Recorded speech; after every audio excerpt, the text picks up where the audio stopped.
नमस्ते, मेरा नाम है ऋषभ कात्यायन और आज हम लोग आपकी मुलाकात कराने जा रहे हैं टाइगर ऑफ राजस्थान, दबंग IAS retired officer doctor Ajay Singh Chittora ji से। नमस्ते सर। नमस्ते। नमस्ते ऋषभ। सर, सबसे पहले तो मैं आपसे जानना चाहूँगा कि आपकी यात्रा के बारे में, प्रशासनिक यात्रा के बारे में। देखिए, मैं एमए करने के बाद एमबीए कर रहा था, तभी मैंने राजस्थान प्रशासनिक सेवा का फर्स्ट अटेम्प्ट में ही मेरा चयन हो गया था। माता जी की कृपा रही, भगवान की जी। और 1979 से I got into service and 37-38 years का लंबी मेरी यात्रा रही। पहले लॉ एंड ऑर्डर में एसीएम जयपुर से मैंने बिगिन किया था। उसके उपरांत मैं आरटीओ जयपुर रहा, रीको के अंदर मेरी पोस्टिंग रही। मैं I had the privilege of remaining RTO Jaipur on 3 occasions. और हमने पब्लिक की लोकप्रियता के मतलब पब्लिक को योगदान की दृष्टि से ड्राइविंग लाइसेंस कैंप्स हुए, वन टाइम टैक्स हुआ, पोलरॉइड के ड्राइविंग लाइसेंसेस हुए। हमने नई नई चीज़ें इंट्रोड्यूस करी और हमने कोशिश ये करी कि मतलब कस्टमर फ्रेंडली आरटीओ ऑफिस को बनाया जाए। और फिर हमने आबकारी विभाग में मैंने नौकरी करी, डिस्ट्रिक्ट एक्साइज ऑफिसर था। फिर उसके बाद मैं माइंस में रहा, एग्जीक्यूटिव डायरेक्टर था। फिर मेरे को डायरेक्टर लोकल बॉडीज़ लगाया। 74वां संविधान संशोधन था जी, उसको इम्प्लीमेंट करना था in the year of the Lord 1994। तो राजस्थान, मुझे बड़ा गर्व है ये कहने के लिए कि Rajasthan was the first state जो कि इस कॉन्स्टिट्यूशनल अमेंडमेंट को समय अवधि के अंदर 30 नवंबर 1994 से पूर्व लागू कर पाया। We were the only state in the country. और हमने सारी नगर पालिकाओं को अंदर इलेक्टेड लोकल बॉडीज़ को स्थापित किया था। जयपुर में चुनाव उस टाइम पे 24 वर्ष के बाद कराया गया था। हमने बड़ी सफलता से चुनाव कराए। उसके बाद मैं डायरेक्टर लॉटरीज रहा, उसके बाद मैं डायरेक्टर एग्रीकल्चर मार्केटिंग रहा। आज ये जो किसान आंदोलन हो रहा है, जब इसकी सोशल रेलेवेंस की बात आती है, कई बार मेरे को जहन में कई बातें आती हैं और कई लोग पूछते भी हैं, तब मैं उनसे बताता हूं कि किसानों के ऊपर जो कठिनाइयां हैं और जो मैंने अपने नज़दीक से देखी, वो वाकई एक चिंता का विषय है। और सरकार जिस तरीके से कर रही है वो काबिल तारीफ है। उसके उपरांत मैं registrar of the Rajasthan university 2 occasion पे रहा, डायरेक्टर एम्प्लॉयमेंट रहा, डायरेक्टर पब्लिक रिलेशंस में राजस्थान में रहा। फिर मैं डायरेक्टर फिशरीज़ रहा, डायरेक्टर आईसीडीएस रहा। ये जो आंगनवाड़ी केंद्र हैं, इनके अंदर हमने बहुत इंजेन्युइटी लाए, बहुत पब्लिक पार्टिसिपेशन कराया।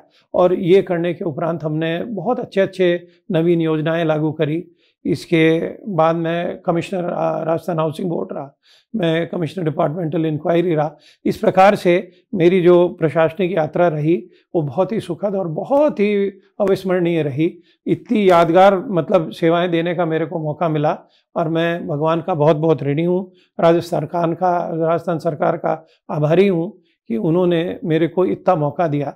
और मुझे जो चैलेंजेस, कभी मैं सोचता था कि पता नहीं मुझे ये चैलेंज रियल लाइफ में मिलेंगे या नहीं, पर इतने सारे डिपार्टमेंट्स को हेड ऑफ डिपार्टमेंट रहने का जब मेरे को मौका मिला, तो मैं आज गर्व से और कॉन्फिडेंस से कह सकता हूँ कि जो चैलेंजेस हमने मीट आउट करे वो वाकई पब्लिक की सेवा की दृष्टि से उत्कृष्ट थे। पापा की कोई ऐसी बात, जब आपने आईएएस की जब तैयारी कर रहे थे, प्रशासनिक सेवा की तैयारी कर रहे थे, तो पापा की ऐसी कोई बात जो हमेशा आपको याद रहती है?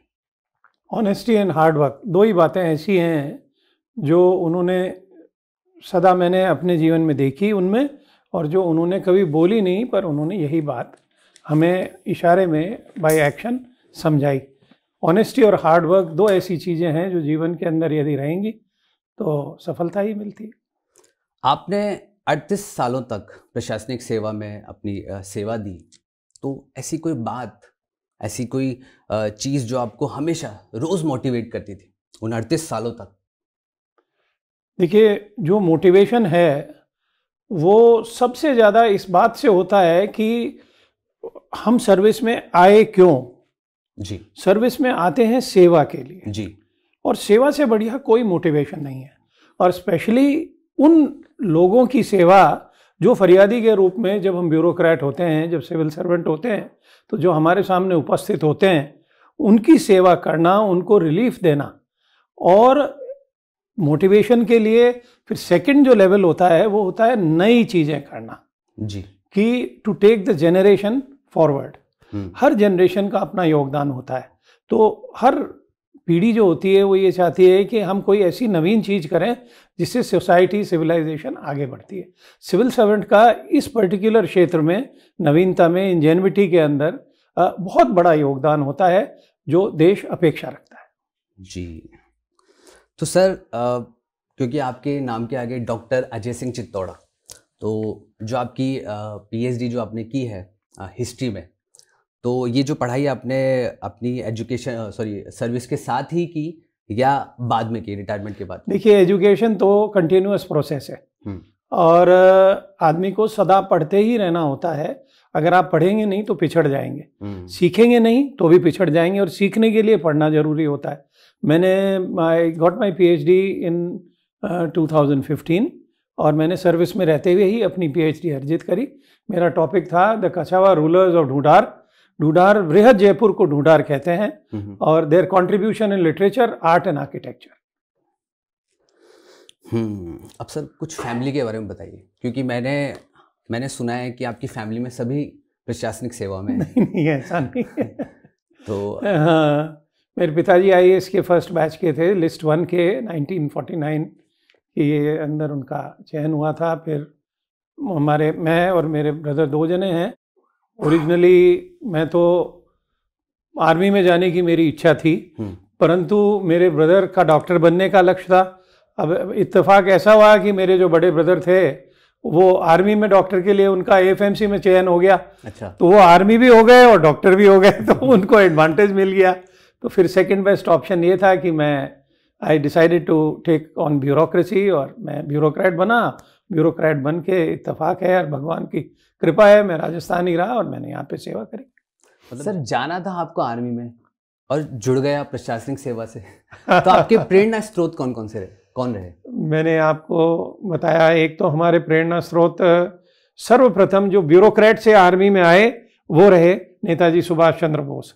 नेताजी सुभाष चंद्र बोस एक दुनिया में, हिंदुस्तान में अनूठा उदाहरण है कि he came into Indian civil service, then he resigned from service, returned his wages and तनख्वाह रिटर्न करने के उपरांत वो राजनीति में गए, और राजनीति में जाने के बाद उन्होंने वर्दी धारण किया और इंडियन नेशनल आर्मी उन्होंने क्रिएट करी, और एक फौजी की तरह अपने जीवन को उस ऊंचाई पे ले गए जहां पे आज मैं व्यक्तिगत रूप से उनको महाराणा प्रताप और महाराज शिवाजी के समकक्ष उनको मेरी नज़र के अंदर देखता हूं, और मैं समझता हूं कि वो उस इंडियन नेशनल मूवमेंट के भीष्म पितामह थे। जी जी। दूसरा इंस्पिरेशन जो सदा हमें मिलता रहा जयपुर निवासी होने के नाते, वो थे हमारे जयपुर के भूतपूर्व महाराजा और आर्मी के बहुत ही गैलेंट्री अवार्ड विनर और बहुत ही शूरवीर योद्धा ब्रिगेडियर भवानी सिंह जी साहब। जी जी। ये जयपुर के भूतपूर्व महाराजा थे, एंड इतने बड़े राजघराने के महाराजा होने के बावजूद इन्होंने 71 वॉर के अंदर अदम्य साहस का अपना परिचय दिया, and he was awarded the Mahavir Chakra. He is a source of inspiration not only to me coming, मतलब जयपुर से क्योंकि मैं बिलोंग करता हूं इसलिए नहीं, पर शायद इंडियन आर्मी में इनका जैसा उदाहरण कोई नहीं है। इन्होंने अपने पूरे जीवन में कभी 1 रुपया भी तनख्वाह के रूप में इंडियन आर्मी से नहीं लिया, और महावीर चक्र से जब ये सुशोभित किए गए तो मैं भी जयपुर का सद नागरिक होने के नाते और इनके अनुयायी होने के नाते मेरे को बहुत गर्व महसूस हुआ, और मैं समझता हूं कि आज की पीढ़ी को इन 2 महानुभावों से अगर ये प्रेरणा लेते हैं तो बहुत ही अच्छा उदाहरण हो। सर मेरा नेक्स्ट सवाल आपके बारे में है कि मम्मी की कोई बात जो आपको हमेशा हमेशा याद रहती है? देखिए, माँ एक संस्था है और माँ एक इंस्टीट्यूशन है, और माँ से बड़ा गुरु, प्रथम गुरु माँ होती है। तो माँ से तो सारी बात सीखी जाती है, और जो बेसिक प्रिंसिपल्स हैं, जो एथिक्स ऑफ लाइफ हैं, वो सब माँ से ही इम्बाइब होते हैं। एंड कोई अतिशयोक्ति नहीं होगी कि शायद ही कोई दुनिया में माँ होगी जो अपने बच्चों में अच्छे से अच्छे संस्कार नहीं डालती है। जी जी जी। माँ का जो इंस्टीट्यूशन है, माँ की जो महिमा है, उसमें मैं कुछ भी बात सिंगुलरली अगर बोलूँगा तो शायद ये अपमान होगा माँ का, पर माँ का होना ही अपने आप में it is such a great contribution in a man's personality कि कोई उसका बखान नहीं किया जा सकता। सर पापा आपके आईएएस थे, तो क्या मदद मिली आपको उनके आईएएस होने की? एक जनरल व्यक्ति जब आईएएस की तैयारी करता है, सिविल सर्विसेज की तैयारी करता है, तो उसके पास एक गाइडेंस नहीं होती। तो आपको लगता है कि आपके पापा का आईएएस होना आपके लिए बहुत बड़ा एक अचीवमेंट था? देखिए, मैं आपको अर्ज करूं कि आप बिल्कुल सही कह रहे हैं। मेरे पिताजी, my father was a Spartan, वो ही लेड बाय एग्जाम्पल। उन्होंने कभी भी मेरे को ये नहीं कहा कि आप पढ़िए, कभी ये नहीं कहा कि आप अपना कैरियर चूज करिए, जो मन में आए जो करिए, परंतु जो उनके एक्शन थे, उनके एक्शन देख देख करके जो प्रेरणा मिलती रही, वो अपने आप में एक शिक्षा थी। क्योंकि उनकी जो लाइफस्टाइल थी वो बहुत ही स्ट्रिक्ट रेजिमेंट फॉलो करते थे। Is very honest, very harsh, very strict, very disciplined person.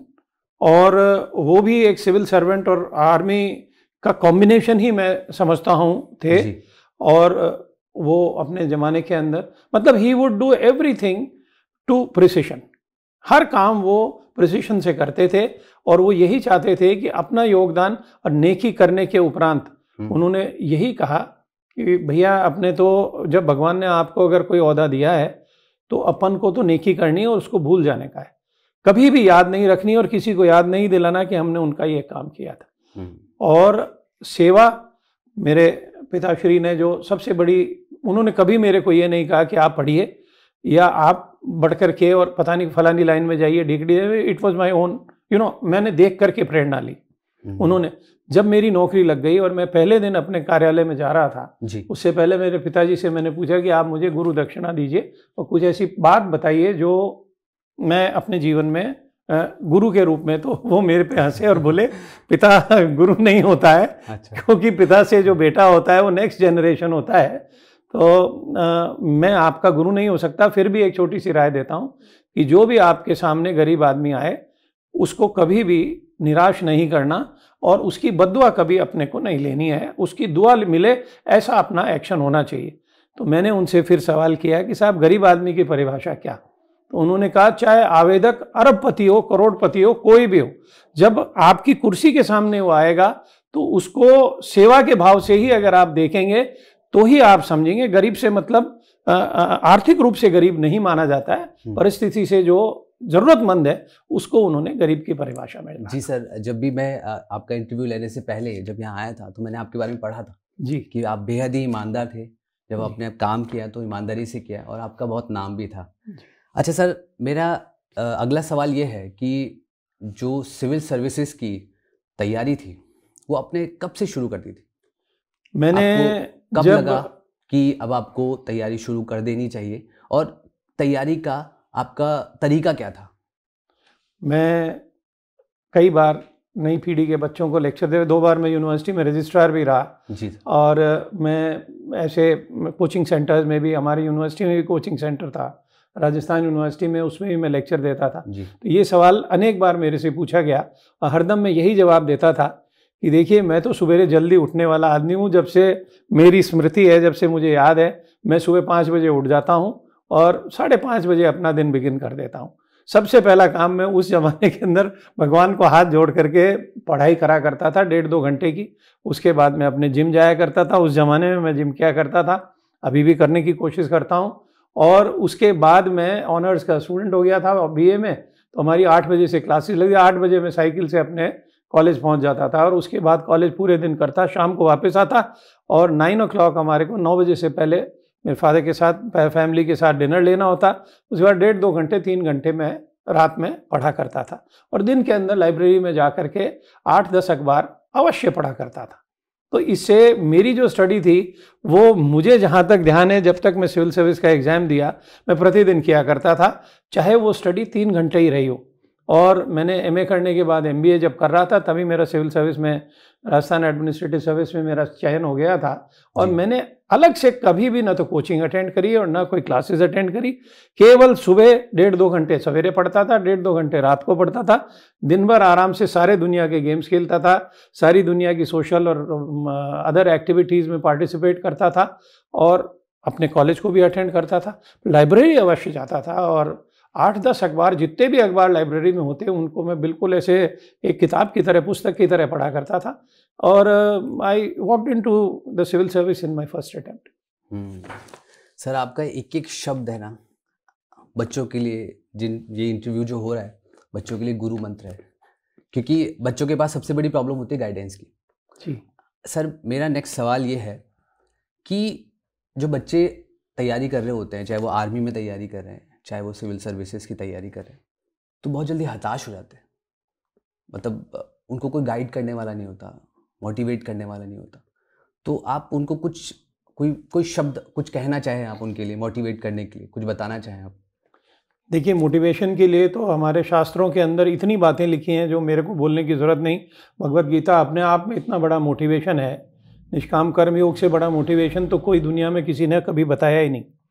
पर मेरा सिंपल सा निवेदन है कि आजकल की जनरेशन हो चाहे कोई भी हो जी, 2 चीज़ें आपको हरदम करनी पड़ेगी। Number 1, very very hard work और सिंसियरिटी।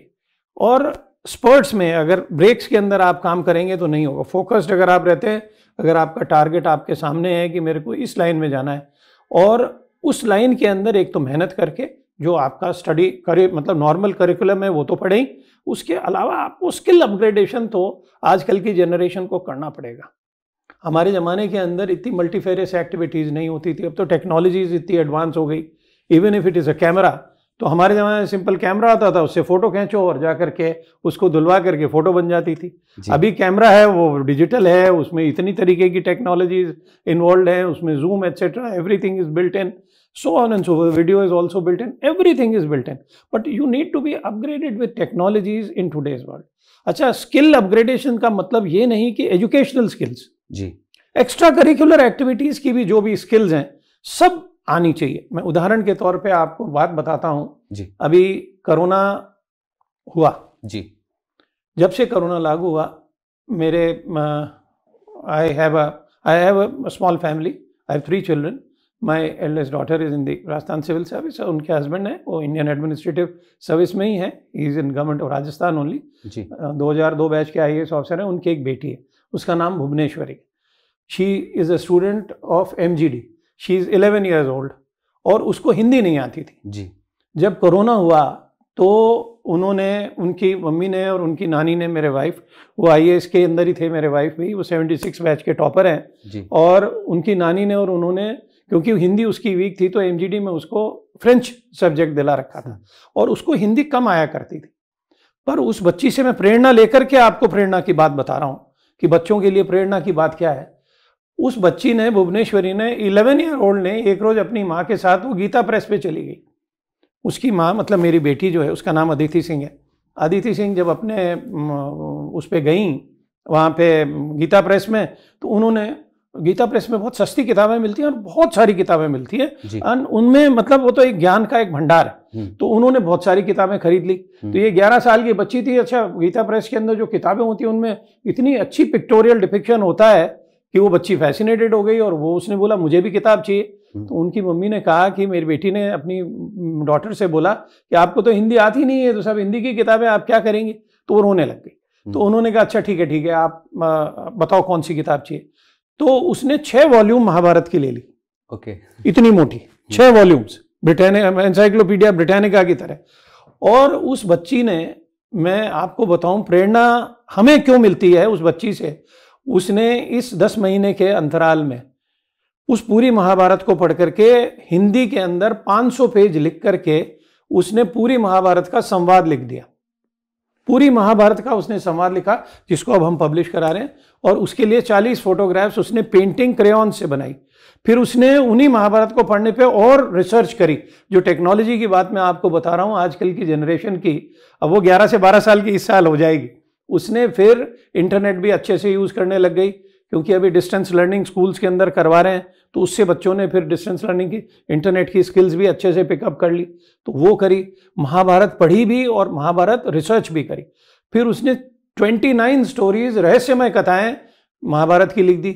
और अब 3rd लेवल के ऊपर वो गुप्त कथाएं महाभारत की लिख रही है। उसने इन अ period of 9 to 10 months she has written 3 books of Mahabharat. First book is 500 pages manuscript, second book is 280 pages of a resistor manuscript, और तीसरी किताब उसने लिखी है वो 350 पन्ने की है। और मैं तीनों किताबें अब हम लोग एक्चुअली ग्रैंड पेरेंट है, हम प्रिंट करा रहे हैं। मेरा कहने का मतलब है कि प्रेरणा स्व विवेक से भी आती है जी, और कुछ भगवान की ईश कृपा भी होती है। जब हम प्रयास करते हैं तो भगवान, अब उस बच्ची को जिसको हिंदी सब्जेक्ट ही नहीं था एमजीडी के अंदर, अब उसने संस्कृत भी सीखना चालू कर दिया इंटरनेट पे, और मेरे से संस्कृत में बात कर दी तो मैं बड़ा शर्मिंदा होता हूँ क्योंकि मैं संस्कृत में जवाब नहीं दे पाता हूँ। तो प्रेरणा बड़ों से भी मिलती है जी, और उससे भी अधिक अब ऐसा मुझे महसूस होता है अपनी ग्रैंड डॉटर को देखने के उपरांत, बच्चों से भी मिलती है। सर एक सवाल और मैं आपसे जानना चाहूँगा कि आपके दौर में जो पढ़ाई थी वो ज़्यादातर न्यूज़पेपर से आपने तैयारी की होगी और किताबों से लाइब्रेरी में जाके। आज के दौर में ऑनलाइन भी पढ़ाई हो रही है, तो आपको क्या लगता है कि ऑनलाइन पढ़ाई बच्चों के लिए फ़ायदेमंद है? देखिए, मैं आपको अर्ज करूं कि हमारे ज़माने के अंदर even in colleges and university class teaching was sincere teaching. और मैं 2 बार यूनिवर्सिटी में रजिस्ट्रार रहा। मैं हरदम इस बात पे इंसिस्ट किया करता था, वाइस चांसलर साहब और हम मिल करके, कि साहब कॉलेज में attendance has to be very very regular. चाहे मैं छोटी मोटी छात्र राजनीति भी किया करता था, परंतु छात्र राजनीति करते हुए भी मैं क्लास हरदम अटेंड किया करता था। मेरा ये अर्ज करना है कि देखिए, क्लास लर्निंग तो है अपनी जगह, but then my wife and myself we were in America. हम बॉस्टन में पढ़ते थे BU में और PhD लेवल के कोर्सेज कर रहे थे, PhD कर रहे थे इकोनॉमिक्स मैनेजमेंट पब्लिक एंटरप्राइजेस के अंदर। हमने वो PhD के कोर्सेज करे, सारी स्टडीज़ करी, फर्दर स्टडीज़। पर वहाँ पे you are expected to know up to a certain level, but that was PhD level. Lower classes के अंदर तो इम्बाइब करने के लिए जो हमारे प्रोफेसर्स हैं उनकी स्किल्स को इम्बाइब करना एक बहुत ज़रूरी होता है। और क्लासरूम टीचिंग, इंटरपर्सनल जो टीचिंग होती है उसमें एक बॉन्डिंग भी होती है, इंस्टीट्यूशन से भी बॉन्डिंग होती है और सब्जेक्ट से भी बॉन्डिंग होती है। परंतु हैविंग सेड दिस, मैं आपकी बात को ख़त्म करते हुए, आजकल जो डिस्टेंस लर्निंग करा रहे हैं, जो इंटरनेट के ऊपर लर्निंग होती है वीडियो से, तो इस लर्निंग के अंदर भी बहुत फ़ायदा है। सबसे बड़ा फ़ायदा, जैसे कि मैंने आपको बताया कि छोटे छोटे बच्चों को स्किल सारी आ गई जी, इंटरनेट का यूज़ आ गया, जो एक उनका इनिबिशन था वो इनिबिशन दूर हो जाता है, और आगे आने वाली जो चैलेंजेस हैं उनको they will be able to negotiate in a better way. But this can not be a substitute for personal teaching in classrooms. they are supplementary to each other and complementary to each other, but not mutually exclusive. Sir आज 72वां गणतंत्र दिवस है, तो कुछ अपने विचार आप youth को कहना चाहें आज, देशभक्ति के लिए, एजुकेशन के लिए, तैयारी के लिए? मैं तो वैसे तो अपनी सारी बात आपको बोल चुका, परंतु फिर भी आप कहते हैं तो अलग से तो ये है कि देखिए साहब, देश जो है वो बलिदान मांगता है जी, और परिश्रम से बड़ा कोई बलिदान नहीं। हर बच्चे को मेहनत करनी चाहिए। अगर हम अपने आप को इक्विप कर लेते हैं, स्किल अपग्रेडेशन कर देते हैं, if we become high achievers, who benefits? The nation benefits, the family benefits, the family benefits, the nation benefits, the society benefits. हम जितना मेहनत करते हैं और हमें उच्च आदर्शों को पालन करना पड़ेगा, जो कि भारत, हमारी संस्कृति में, हमारे जो बैकग्राउंड है, भारत का जो हिस्ट्री है, उसके अंदर संस्कृति, culture comes to us naturally. Though India has been invaded by foreign invaders, so many foreign invaders, but सबको हमने मर्ज कर लिया, यूनिटी इन डाइवर्सिटी है। तो हमारा जो कल्चर है वो इतना वृहद और इतना टॉलरेंट है कि हमारे को अपने आप को इतना पावरफुल बनाना पड़ेगा। 2000 साल के इतिहास के अंदर 1500-1600 साल तो ऐसे हैं जब हिंदुस्तान ही वर्ल्ड का फीडर था इकोनॉमिक्स के टर्म्स में जी। मतलब इट वाज द ओनली सोने की चिड़िया इन द होल वर्ल्ड। अगर कोई देश को सोने की चिड़िया संबोधन हुआ है तो हिंदुस्तान को ही हुआ है। और अगर कोई नए लोग तो उस जमाने में रहते नहीं थे, रहते तो हमारे जैसे व्यक्ति। अब तो हमारा मैन फोर्स भी इतना हाई है। तो education has to come to everybody, number 1। Number 2, education and discipline. और तीसरा डेडिकेशन टू द नेशन, कुछ ना कुछ हमारे को त्याग भी करने पड़ेंगे। सर बहुत अच्छा लगा आपसे बात करके, और सर इसी तरह आप हमारे यूथ को मोटिवेट करते रहें। और एक बात मैं आपको और कहना चाहूँगा, है तो मेरे जीवन की छोटी सी बात है, और जैसे मैंने आपको नेताजी सुभाष चंद्र बोस के संदर्भ की बात बताई कि मैंने जूनियर डिवीज़न में भी, स्कूल में भी और सीनियर डिवीज़न में भी एनसीसी का मेरे को कलर्स मिले। स्कूल के अंदर मैंने 3-4 साल एनसीसी करी और सीनियर डिवीज़न में भी करी। मैं एयरविंग में सीनियर अंडर ऑफिसर था और फिर बाद में मैंने फ्लाइंग भी करी, तो स्किल्स पिकअप करी। तो डिसिप्लिन बहुत नेचुरली मेरे में आ गया।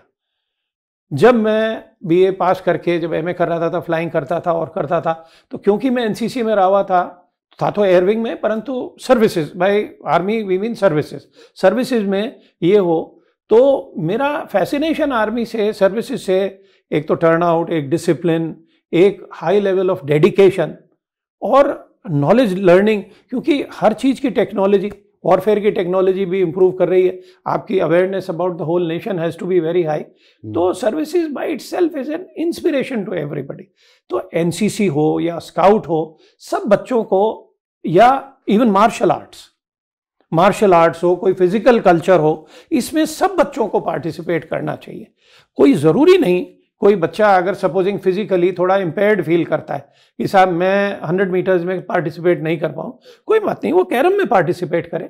बट स्पोर्ट्स में पार्टिसिपेट करने से एक तो टीम वर्क आता है और दूसरा कॉम्पिटिटिव स्पिरिट आती है। अच्छा, कंपटीशन में ज़रूरी नहीं कि आप जीतें, परंतु पार्टिसिपेशन का भी एक आनंद है, और वो जो एड्रेनलिन आता है उससे जो आपके दिमाग में हाई जाएगा वो बहुत हाई होता है।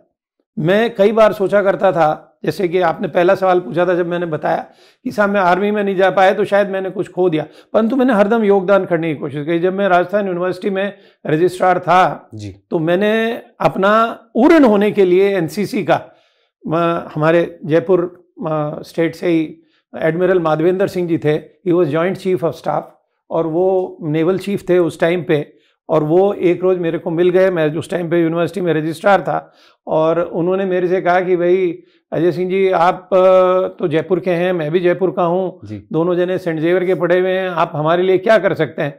मैंने कहा सर मैं और तो आर्मी के लिए कुछ नहीं कर सकता, नेवी के लिए कुछ नहीं कर सकता, पर जयपुर में नेवल डिवीज़न की एनसीसी यूनिट नहीं है, तो आप अगर ये यूनिट खोल दें तो हमारे पे तो मतलब हमारे पे बड़ा उपकार होगा।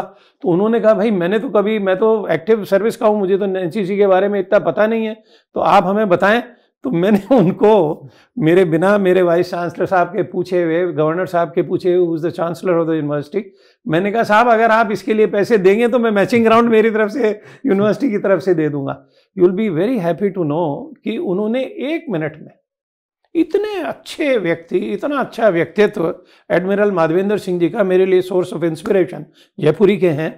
तो उन्होंने, उनके फादर फर्स्ट कमीशन्ड ऑफिसर थे आईएमए के, मेजर जनरल भगवती सिंह साहब, तो उन्होंने 1 मिनट में कहा कि ठीक है तो फिर मैं दे दूंगा, आप कितना पैसा देंगे? मैं कहा साहब देखिए 50-50 पार्टिसिपेशन इज गुड इनफ। उनका ऐसा तो कभी हुआ नहीं है कि स्टेट गवर्नमेंट देती है पैसे और हम नहीं देते, ये कुछ उन्होंने कानून की बात बताई, परंतु उन्होंने फिर एग्री कर लिया एंड हमने यहाँ पे नेवल विंग एनसीसी खुलवाई। और नेवल विंग खुलने के उपरांत अब आपको जान के खुशी होगी कि लड़के और लड़कियां जयपुर से नेवी के अंदर ऑफिसर के रूप में सेलेक्ट होकर के जा रही हैं। तो हमने अपने, in my own small way, not only did I contribute to the services but I contributed to the nation and to the university and character building also. और जैसा कि मैंने कहा कि स्किल अपग्रेडेशन जरूरी है, एक आखिरी उदाहरण देते हुए, एलन मित्तल साहब के कोई वरिष्ठ आदमी थे, वो हमारे यूनिवर्सिटी में आए, मैं रजिस्ट्रार हुआ करता था, तो उन्होंने आकर के कहा कि साहब हमारे को आप इतनी ज़मीन दें तो हम 2 करोड़ रुपया इन्वेस्ट करेंगे। तो हमने उनसे कहा कि साहब हम 20 करोड़ रुपए की ज़मीन देके 2 करोड़ रुपए का इन्वेस्टमेंट क्यों करवाएंगे, आप तो इतने बड़े आदमी हैं। तो उन्होंने कहा साहब तो 2 करोड़ रुपए तो हम ऐसे तो कैसे लगाएं 20 करोड़ रुपए उसके लिए, हम तो यूनिवर्सिटी वाले हैं, तो यूनिवर्सिटी की तो बेशकीमती ज़मीन है, जयपुर में बड़ा अच्छा लोकेशन है यूनिवर्सिटी का। तो फिर उन्होंने कहा, फिर हमारी एक मीटिंग हुई, तो मैंने उनको सिंपल सी बात कही, मैंने कहा देखिए साहब स्किल अपग्रेडेशन में अगर आप कुछ नहीं कर सकते तो आप बताएं आप क्या कर सकते हैं या फिर मैं आपको सुझाव दे देता हूं। तो उन्होंने कहा आप लो बजट की कोई चीज़ बताइए। तो मैंने उनसे सिंपल सी बात कही कि साहब हमारे हिंदुस्तान के अंदर अभी कंप्यूटराइजेशन हो रहा है और सब चीज़ अंग्रेजी में होती है और हमारे बच्चे जो हैं वो अंग्रेजी में इतने निपुण नहीं हैं। तो उन्होंने कहा कि हम एक इंस्टीट्यूट ऑफ एक्सीलेंस खोल दें आपके लिए। मैं कहा साहब इंस्टीट्यूट ऑफ एक्सीलेंस खोल करके उसमें खाली अंग्रेजी अगर आप हमारे बच्चों को पढ़ा दें तो it would be a great contribution. हमारा बच्चा जहाँ पे ग्रोप करता है, जहाँ पे स्टम्बल करता है, जहाँ पे वो एक्सप्रेशन के लिए कभी कभी स्टटर करता है, तो वो उसका कॉन्फिडेंस बिल्डिंग के अंदर अंग्रेजी बोलना भी बड़ी अच्छी चीज़ होगी।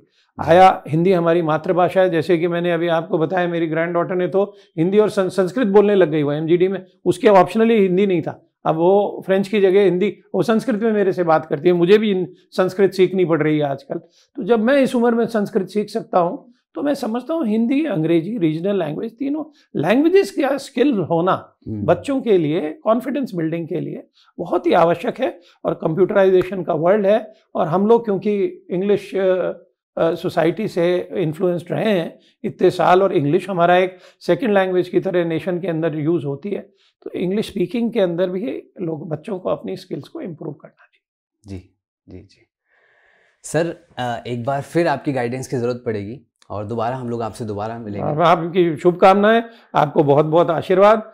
और ऋषभ, गॉड ब्लेस यू भाई। और आप और आपके जो साथी हैं, आपके जो अच्छा काम आप कर रहे हैं, I hope I have contributed in some way to take you forward, and you have all my blessings. God bless you. Thank you, sir.